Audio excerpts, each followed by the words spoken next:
Dahil sobrang lamig ngayon, magluluto tayo ng sopas. Ang gagamitin natin, Delimundo corned beef. Ayan, umpisahan na natin lutuin.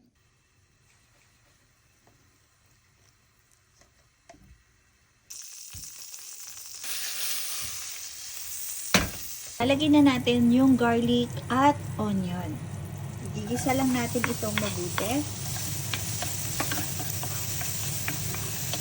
Kapag nagkisangkot siya na natin mabuti yung bawang at sibuyas, lagay na natin yung ating corned beef.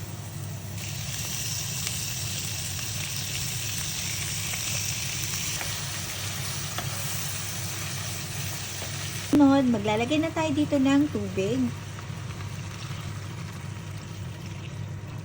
Then, tatakpan muna natin to. Hintayin natin itong kumulo.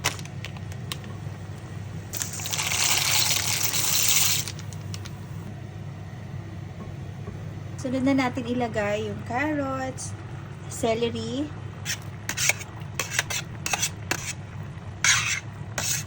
lalagay na rin natin yung cabbage.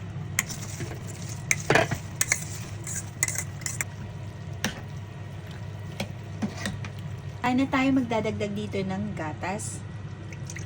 Maglalagay ako dito ng 200 ml ng fresh milk. And titimplahan ko lang ito ng salt and black pepper.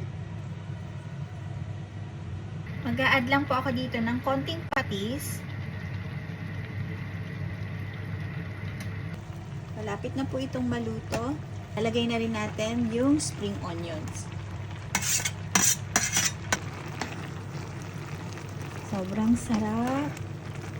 Tamang-tama ngayon. Sobrang lamig.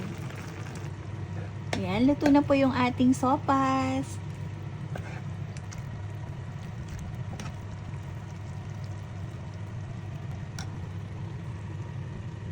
Kain tayo!